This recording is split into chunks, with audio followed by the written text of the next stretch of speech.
Hello everyone, welcome to our webinar entitled In Vivo Cancer Imaging, Monitor the Tumor and its Microenvironment at Cellular Resolution.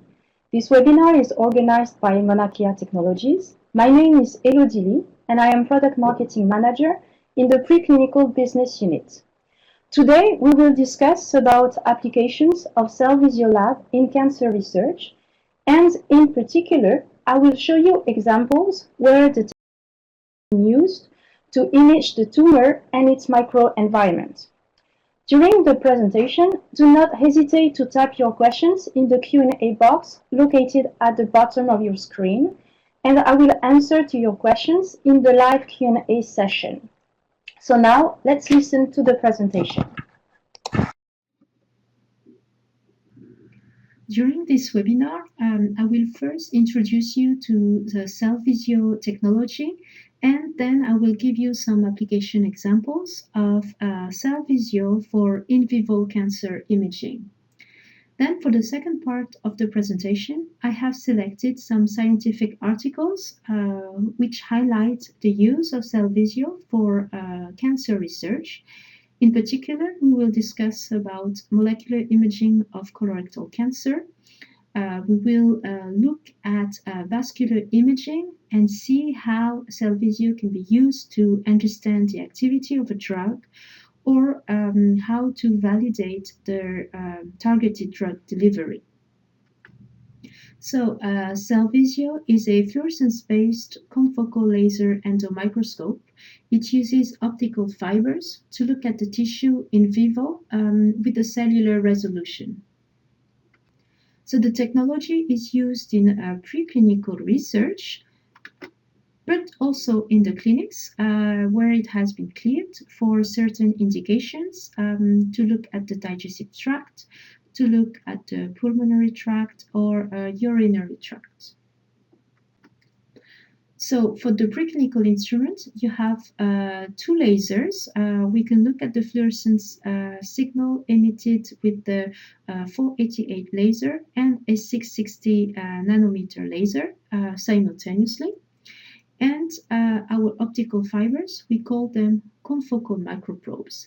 These confocal microprobes are optical fibers which have their own optical specifications in terms of spatial resolution or diameter and field of view.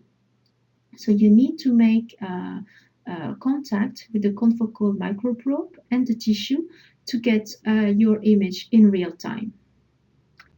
We have different sets of microprobes depending on the area of the tissue that you want to image, whether it is at the surface, a little bit deeper with a high resolution, or much deeper to around 100, 200 microns from the point of contact. So what are the applications of Cellvizio in cancer research? Cellvizio allows you to get detailed information at the cellular level to understand biological mechanisms. So the first example is to perform in vivo histology. So you get here an image of a colon highlighted in green, the crypts, colon crypts, and the vasculature thanks to Evans blue. Talking about the vasculature, so you can characterize the microvasculature at the tumor site to look at extravasation or angiogenesis. So here it's an example with the tumor vessels, which are highlighted in green, thanks to fitsidextrin. And at the same time, you can look at the biodistribution of specific biomarkers or specific reporter molecules. In that case, we're looking at the fluorescence of angiostem, which is a marker for alpha V beta 3 integrins. This other example, again, you get the tortuous and narrow tumor vessels highlighted with fitsidextrin in green, and in red, this is the fluorescence from a anti-HER2 nanobody which has been labeled with IRDI 680. So basically, you're looking at the tumor in red. Other applications of Cellvizio in cancer research involve the assessment of the activity of a drug or the longitudinal imaging of live tissue. Because our optical fibers or our confocal microprobes are small and flexible, you can use a natural orifice, or you can use a very small surgery to image the tissue. So this can be used to detect and validate optical imaging agents of cancer, or to monitor some biomarkers or reporter molecules on the same animal over an extended period of time. So talking about longitudinal imaging, so this is an example that was published in 2011 from a team in Germany, where they are looking at the same mouse over a long period of time, 9 months, as the cancer, the pancreatic cancer, develops.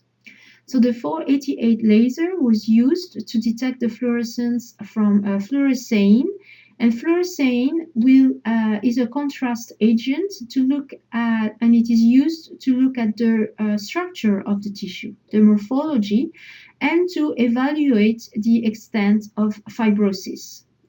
And the red laser, the 660 laser, was used to detect the fluorescence from a ProSense 680 that looks at cathepsin activity, so basically cell death. And what you can see from those videos is that as the pancreatic cancer develops, the tissue structure is completely lost, and the fibrosis develops, and the cathepsin activity increases over time. So this is the longitudinal monitoring of both the morphology of the tissue, fibrosis, and cathepsin activity. So for the main part of my presentation, I have selected 3 papers published by Cellvizio users that can illustrate the use of this technology for in vivo cancer imaging. So the first article that I have selected deals with the molecular imaging of colorectal cancer. So colorectal cancer is the 3rd leading cause of cancer in the world, and at the moment the gold standard is colonoscopy to detect and then to remove precancerous lesions. Unfortunately, 20 to 25% of early stage lesions are missed during this routine colonoscopy. So the idea is, how can you improve the diagnosis of colorectal cancer? So how to facilitate the detection of early stages of the lesion. So the authors decided to combine Cellvizio and near-infrared molecular markers, and this molecular marker will specifically target alpha V beta 3 integrins, because these integrins play an important role in colorectal cancer. They are expressed in tumor cells and in tumor-associated endothelial cells. So they used a commercial agent, a near-infrared agent called Integrisan 680 that binds to alpha V beta 3 integrins. So the first step was to develop an orthotopic model for colorectal cancer on the mouse. And I won't go into much details about how they do the injection. You can have lots of details in the publication. But they used 3 human colorectal cancer cell lines that they have engineered so that these cell lines can express luciferase. So the idea was to combine bioluminescence, to use bioluminescence to be able to detect the tumor as it develops. So on the top part, you see their image from their colonoscopy, and at the bottom, you see the image from bioluminescence imaging. So here, this is where the tumor is detected. So what you see is that you get a confirmation of the localization of the tumor thanks to bioluminescence. So once the model is validated, they injected Integrisense 680 intravenously, and 24 hours after the injection, they imaged the mouse using whole body imaging. So what you have here is the image from bioluminescence. This is just to localize the tumor. So that is done in vivo, and you have also the image ex vivo. And this image is the image from the fluorescence signal detected from Integrisense 680. And you see that you get a good co-localization of the fluorescence signal from this probe, molecular probe, to the tumor. And on this image, this is just a dye, a 680 dye, that is not specific for alpha V beta 3 integrins, so you don't get any much signal. And the last column corresponds to a controlled mouse that does not have any colon cancer. So the results from this image is that you get a specific accumulation of this near-infrared probe in the tumor area, and that correlates well with the image from bioluminescence. So the authors went further and used Cellvizio imaging and to combine with this whole body image that they have just obtained. So Cellvizio imaging allows you to look at the morphology of the tissue at the cellular level. So you have the image from colonoscopy. So this is healthy. This is the tumor. This is the near-infrared signal. So this is the Cellvizio image from Integrisense 680 from the healthy part, from the tumor, and that is the histology. And you see here the areas that were used for the histology.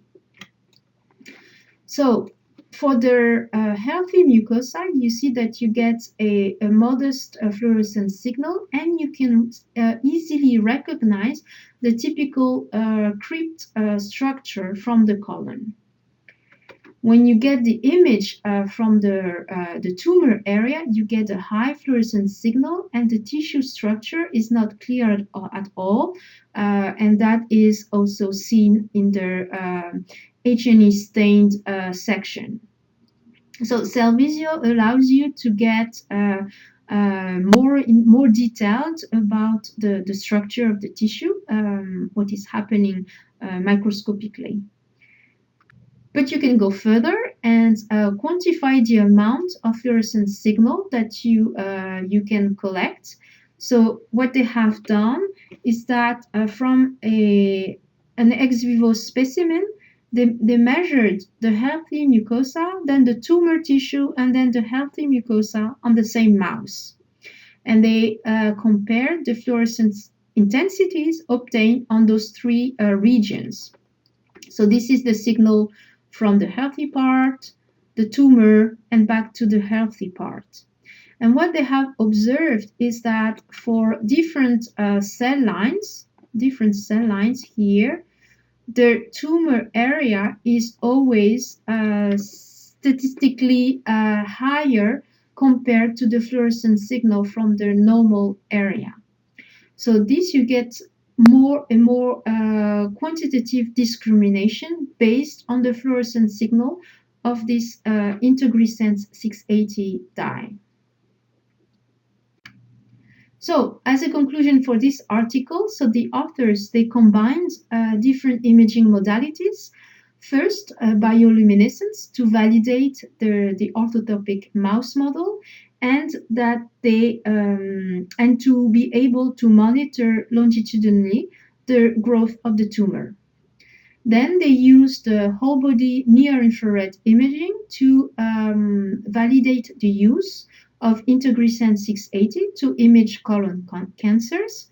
The image was quite well correlated to the bioluminescence image, but it was only at the macroscopic scale, at the level of the organ. And also, this technology cannot be used on humans. And then they also used Cellvizio imaging. So Cellvizio is compatible with the use of Integrisen 680. They could image colon cancers, but they could get a microscopic evaluation, more information at the cellular level, get information about the architecture of the tissue, and they could quantify the amount of fluorescent signal. So what are the benefits of Cellvizio imaging? Here it brings complementary information to the whole body imaging modalities. And also keep in mind that Cellvizio is already used in the clinics, and that could facilitate the translation to humans. So the second articles that I have selected deals with the validation of targeted drug delivery to tumors. So this article was published this year. So now we are talking about magnetic targeting for drug delivery. Some studies have shown that magnetic nanocapsules, they can be magnetically targeted to tumor sites. However, the behavior of those nanocapsules in the blood vessels and in the tumor microcirculation is unknown. The conventional imaging techniques like optical imaging, MRI, or histology have some drawbacks to get more information, to get some information about the behavior of those nanocapsules. Optical imaging or MRI, they will lack resolution, and the histology is ex vivo analysis, and you cannot see real-time information. So the authors decided to evaluate the advantage, the benefit of Cellvizio to be able to monitor the magnetic capture of the nanocapsules within blood vessels and in the tumor tissues. And they wanted to follow the process in real time to see dynamic changes brought to the exposure or not to a magnetic field. So to do so, they used a mouse model, subcutaneous tumor, and they injected intravenously fitsidextrin to look at the vasculature of the tumor, and they used their nanocapsules that they have labeled with the IR. So this is the image that was obtained, so without any magnetic field. This is the image from the fitsidextrin, so this is the vascular network near the tumor. This is the image from the nanocapsules, and this is emerged image. So you see here, when you don't have this magnetic field, that the nanocapsules are homogeneously distributed within the tumor blood vessels. So on those videos, you have the magnetic field that is applied, and you see in real time on the right the aggregation of the nanocapsules that are magnetic. On the left, on the video on the left, you don't see any aggregation because the nanocapsules were not magnetic.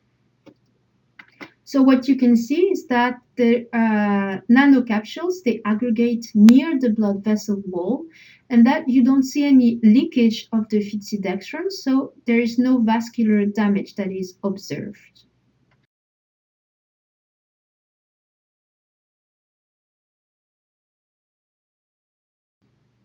So here are some images taken from the previous movies. So on the top, this is the images before the magnetic field is applied, during the magnetic field, and then after the magnetic field is removed. So if you look at this area here where all the nanocapsules were aggregated during the magnetic field. Without, when the magnetic field is completely removed, the nanocapsules, they go back homogeneously into the tumor, into the vasculature. So the aggregation of those nanocapsules is reversible. Then the authors looked at the biodistribution of the nanocapsules over time in healthy tissue. Because muscle and liver have different properties in terms of vasculature, they chose those two tissues, and they looked at those tissues at different time points: 1 hour, 4 hours, and 24 hours after the injection of the phytidextrin, and especially the nanocapsules. What can be observed is that you don't get any more signal from the nanocapsules after 24 hours. So the nanocapsule do not remain in the muscle after 24 hours. However, in the liver, you get some signal of the nanocapsules outside, so in the tissue outside of the vasculature. So you see some extravasation. The nanocapsules extravasate when they are in the liver after 24 hours. So they looked also at the biodistribution of the nanocapsules in the tumor area. So on the left, you have the results obtained when there is no magnetic field, and on the right, when there is a magnetic field applied 1 hour for 1 hour. So here, the mouse has two tumor sites. One is used for the magnetic field. You have magnetic field applied, and the other one is used without any magnetic field. What can be observed is that the nanocapsules, they remain in the blood circulation for up to 4 hours.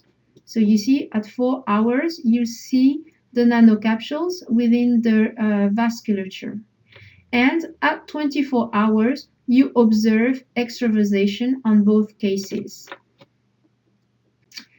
What they also did is that they quantified the amount of fluorescence, the fluorescence intensity, and they calculated the ratio between the fluorescent signal from the nanocapsules to the fluorescent signal of the phytidextrin, so in the vasculature.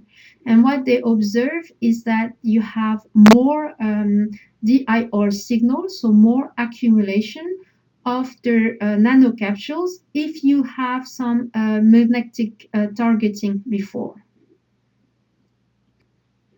So to conclude with this article, the Cellvizio technology enabled the authors to monitor in real time the magnetic captures, the magnetic capture of the nanocapsules. And they could get a real-time and in vivo observation of the microvasculature.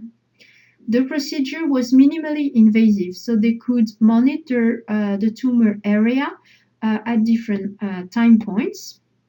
And what they noticed is that for inner organs like liver, or if you want to image muscle, you just need to make only a small incision.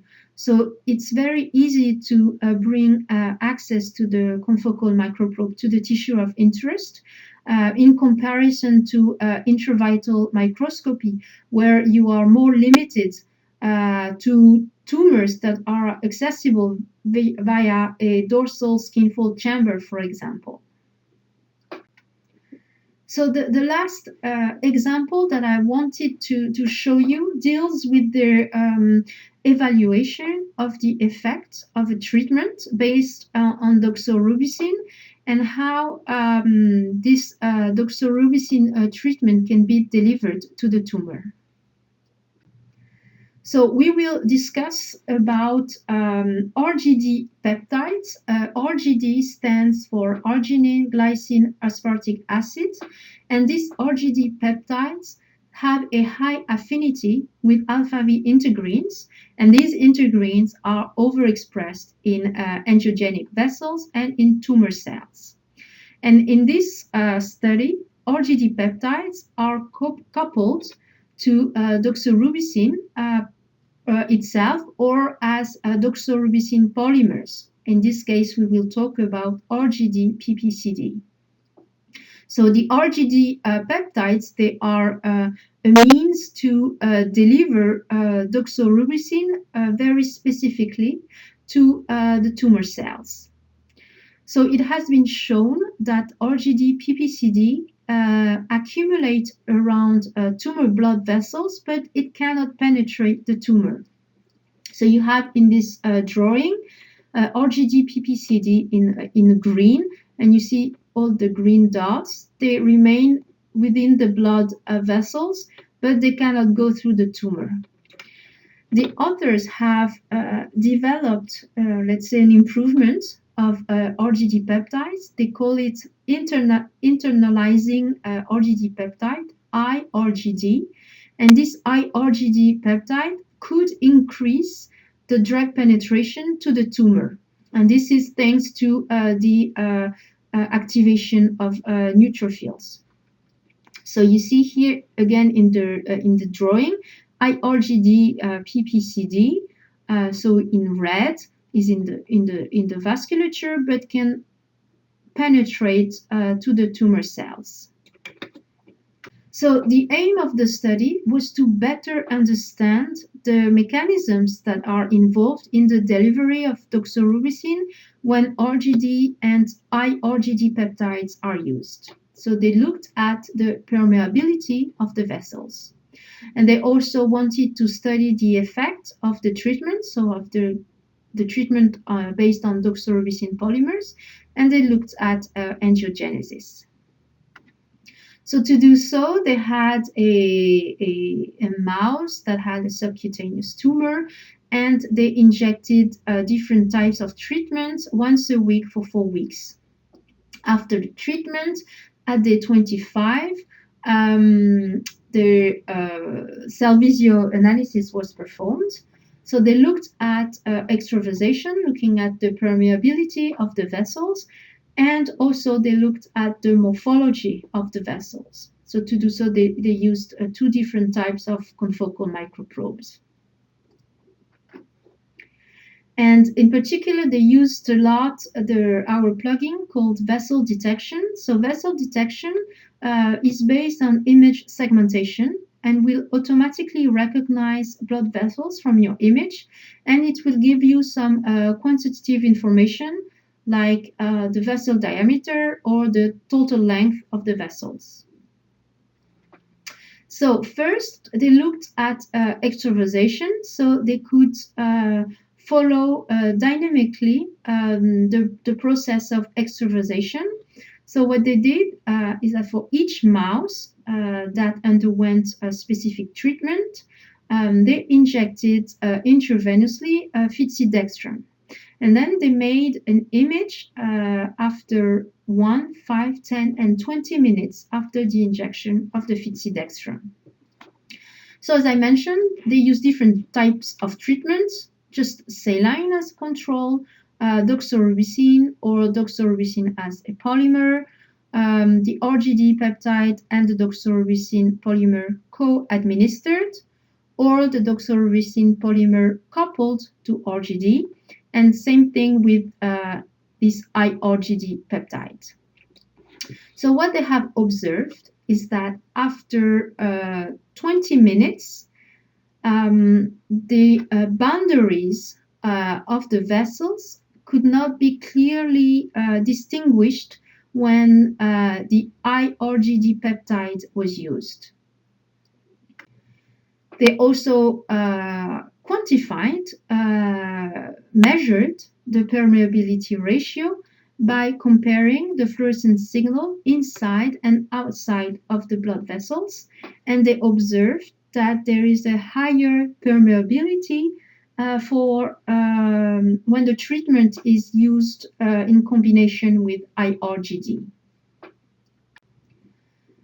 So IRGD brings a higher permeability to tumor blood vessels. Then how about the angiogenesis? How about the morphology of the vascular network in the tumor depending on the treatment? So again, they used different type of treatments, and they injected fitsidextrin to look again at the morphology of the blood vessels in the tumor, and they measured the vascular density and the average diameter. So what they have observed is that RGD-PPCD shows a lower vascular density and a lower diameter compared to saline. So it shows that this RGD-PPCD treatment has an anti-angiogenesis effect. And when the doxorubicin polymers are used in combination with IRGD peptide, then you have a stronger anti-angiogenesis effect. So in conclusion, with this study, it has been shown that in vitro that the doxorubicin polymers were more absorbed when they were coupled to IRGD. But the users used the Cellvizio technology so that they could understand how this happened. So what they observed is that when IRGD peptide was used, you had a higher vascular permeability, so the doxorubicin polymers could penetrate the tumor more easily. And then they could also evaluate the effect of the doxorubicin treatment on the tumor vasculature, and they showed that it inhibits the growth of the tumor vasculature. So what are the benefits of Cellvizio imaging for this type of study? So here you are able to look at the microvasculature and have to understand the activity of a drug in vivo and study the response to the drug in the live tissue. So to conclude with this presentation, what I want you to remember is that Cellvizio Lab will bring cellular resolution to in vivo imaging. So the access to the tissue of interest is made easily, either using a small surgery or you can use a natural orifice. So that makes it compatible with longitudinal imaging, so you can image the same animal over a long period of time, so you get more robust analysis. Because we are working with two lasers simultaneously, you can have morphological and functional information at the cellular level. This to help you to better understand molecular mechanisms that are involved in tumor progression or in the response to treatment. So I would like to thank you for spending some time with us for this webinar, and I will be happy to answer your questions.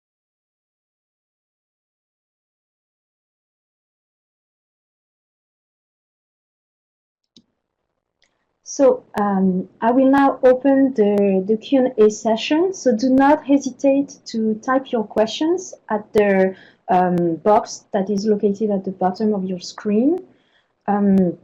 So the first question is, can the technology be used in human subjects? So the instrument that I have described is for use in for preclinical research, so mainly used on animals.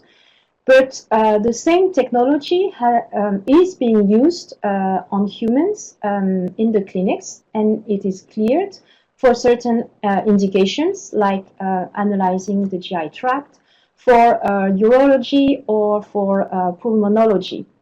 There are also some clinical trials that are being assessed at the moment, using Cellvizio for other indications. So another question related to the experiment protocol. Do we always need to inject a fluorescent molecule? So it really depends on what you want to image. For example, if it's for the vasculature, then you would need to inject through an IV the fluorescent dye so that you can see the vasculature. Other fluorophores can be applied topically, like acrylflavine, for example. I think I have shown some examples for colon imaging where acrylflavine was applied topically. So there is another question regarding liver imaging. So do you need to make a surgery for liver imaging? So yes, so the technology is minimally invasive, non-invasive in certain cases. If you can use, for example, the colon, if you want to image what is happening in the eye or in the mouth, in that case, you don't need to make any surgery. But for inner organs like the liver, kidney, pancreas, then you would need to make a small incision so that you can give access to our probe so that it can be in contact with the tissue of interest. Keep in mind that our confocal microprobes need to be in contact with the tissue of interest. So I have some other questions. So if we can use our probes, I think this is our microprobes. Maybe you can precise your question. If we can use our microprobes or maybe fluorophores for imaging ex vivo samples. So yes, of course, you can use the technology to look at, for example, ex vivo samples from humans, biopsies, whole biopsies. You need to have some a certain amount of volume, so maybe you won't be able to look at very thin tissue sections, but our confocal microprobes are compatible with the use on ex vivo samples. So of course the webinar is being recorded, so you will receive the link to watch the recording of the webinar maybe tomorrow or the day after. So I have another question for the vessel detection. So vessel detection is a module that we can add to our analysis software. So in terms of analysis, you have IC Viewer. This software is used to track the fluorescence intensity over time on certain regions of interest. So you just need to draw the regions of interest, and then you can track the evolution of the fluorescent signal over time. You can use that software as well to quantify, but also to do some exports. And we have two plugins, so the vessel detection to detect vessels automatically. And we also have the mosaicing software, so it's a plugin that is based on image stitching so that you can increase your field of view. So these two modules, they can be bought separately. So I don't know if I have other questions. So yes, another question regarding the diameter of our confocal microprobes. What is the smallest diameter that we can have? So the smallest diameter that we have is 300 microns, and most of the time this confocal microprobe is used to do deep brain imaging. We have other probes that are the smallest one after is 650 microns, and this probe was used to image the pancreas. So if you remember at the beginning of the presentation, this is an example that I have shown where the 650 micron microprobe was used to image the pancreas over a long period of time. So it was in a minimally invasive way. The mouse was the same mouse was analyzed over a 9-month period. So other example. So if we can provide some software to do some segmentation and quantification of fluorescent signals. So yes, this is ICViewer. This software is used to quantify the amount of fluorescent signal on certain regions of interest. You could also export your files to MATLAB if you want, or ImageJ if you are familiar with this analysis software. So then,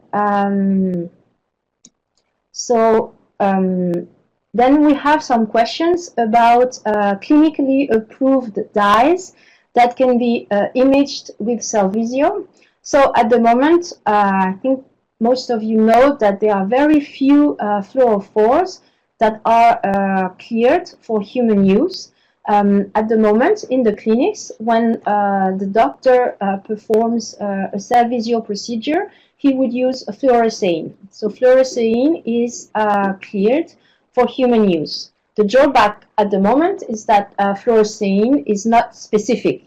So fluorescein will give you some contrast on the tissue so that you can have a good image. You can have a histology of what you are imaging. You have other dyes, like you have ICG, which is approved, and I think you have methylene blue that is also approved. But you have very few probes at the moment that are cleared. I know that there are other probes that are being tested at the moment in clinical trials for human use.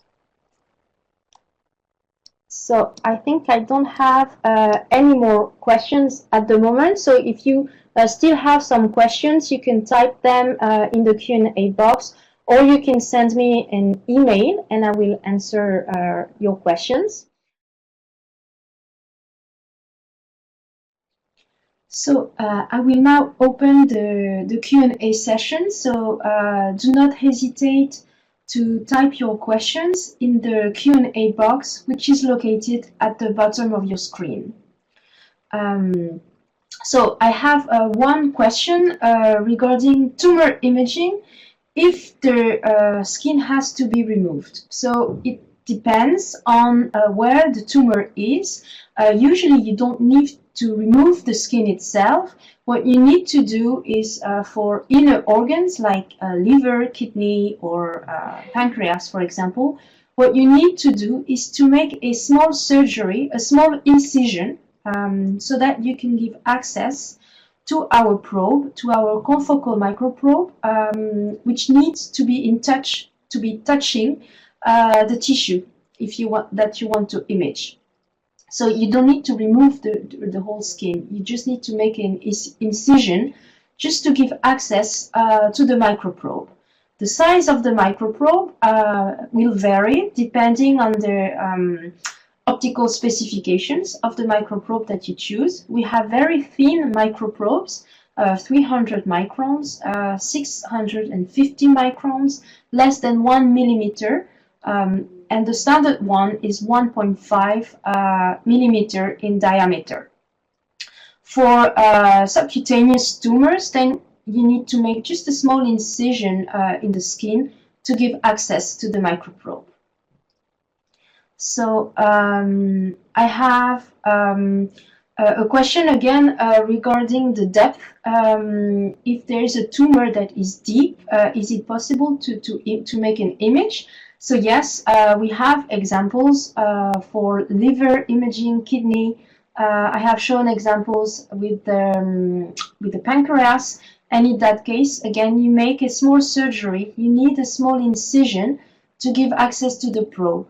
Usually, what we do is we put the probe in contact with the tumor, with the tissue. In some cases, it is interesting to insert the probe into the tissue In that case, you can use our very thin probe, 650 microns, that is beveled, meaning that the tip is not flat, it is beveled so that it can be inserted into the tissue. So I hope that I answered your question. I have another question. Do we need to inject fluorescent molecules to see a signal? So the technology is based on fluorescence, yes. So you need to have a fluorophore. In some cases, you can work with the autofluorescence of the tissue. This is what is done in the clinics on humans with lungs. Lungs, they have this autofluorescent signal, so you don't need to add a tracer to get an image. But in the preclinical settings, most of the time you need to add a fluorophore, so it can be injected through IV, for example. In other cases, it can be applied topically. So for example, I think I have shown examples where acryflavine was used in the colon, and in that case, you just apply acryflavine topically. So,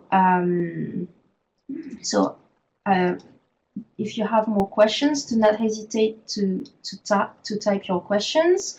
How about the blood? So if there is some leakage, yes, you will need to remove some blood, especially if you are looking at the the tumor tissue. If there is some leakage, then it's better to remove a little bit the blood before you make the image. Then if you want to image vasculature, of course the fluorophore is injected in the vasculature, in the bloodstream, and that won't affect the image. You have seen very nice images of the vasculature.